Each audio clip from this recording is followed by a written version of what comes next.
There is much in the whistling mountain winds, cold enough to kill the unwary, and to hide those who wish no part in the business of men.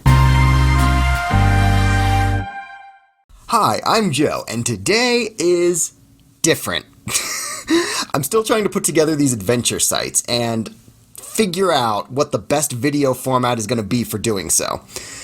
The first one of these I put together was the Forest of Masks, and I followed it up with the Windswept Monastery.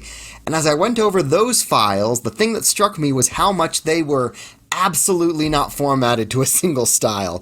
So the first step of kicking off the next adventure site was to make a new template to keep the format roughly the same from project to project.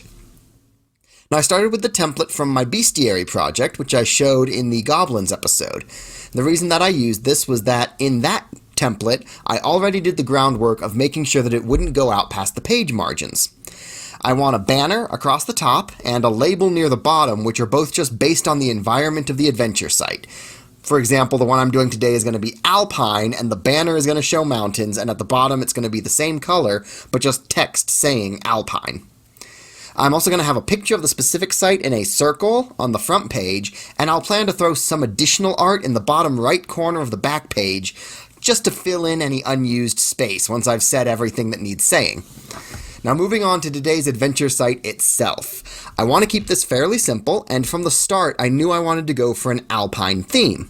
From there I thought I'd really like to do a type of homage to Frankenstein's monster.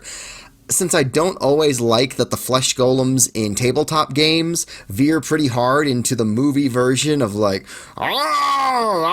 fire bad, as opposed to the book's version of the creature who is more prone to giving soliloquies about the cruelty of man and his loneliness and his resentment to be brought into a world destined to hate and shun him.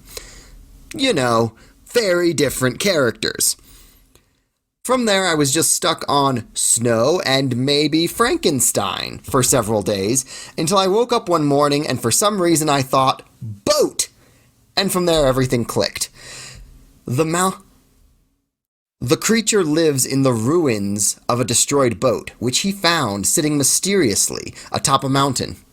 He has retreated from the company of others and sullenly resents outsiders. Still, if the party doesn't immediately attack him, he offers to let them stay inside out of the cold for the night. And they can leave in the morning.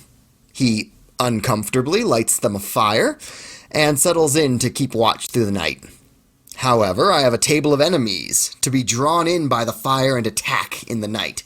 Half of the enemies on the table are groups of humanoids, just to really drive home the point of the outcast, outsider element of the Frankenstein story. There's also a table of items that he has found and is willing to trade for food or books. I spent a little time trying to work out the best way to make this work as a PNG, and finally figured it would probably work and ventured a test print. And we come to the final product. Overall, I like how this came out. A couple of things I just am noticing as I went through this process. One, the hole punches. Knowing that I want to hole punch it this way, they're a little bit close in, especially on the back. You can see they actually touched the edge of the thing. So I'm going to have to alter the margins somewhat. And I've got to figure out how to shift all of the margins right on page 1, but shift all of them left on page 2. I'm sure Publisher has a way to do that. I'd be shocked if they didn't, but it's a thing to figure out. Also, the text, that 14-point font that I thought was going to be so great, it's a little too big. It looks childish.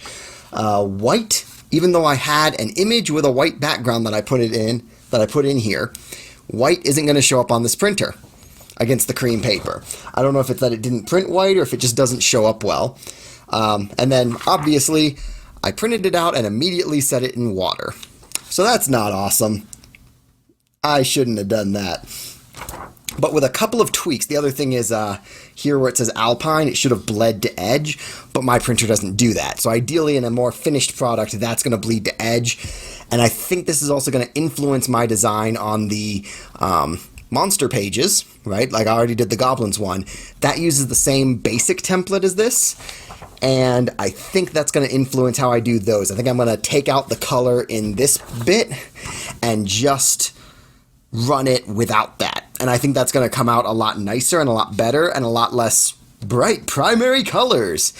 So it does print. It looks close to my original vision for this project, and I think I'm going to be going back through some of the old adventure sites I've put together and reformatting them to this style, right? So that it all kind of fits a style theme.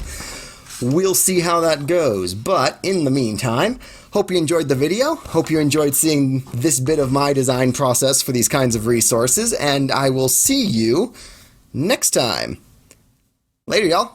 Thank you for watching. Please share the video with a friend or several friends, and let me know in the comments if there's anything you'd like to see me draw in a future video. Later, y'all.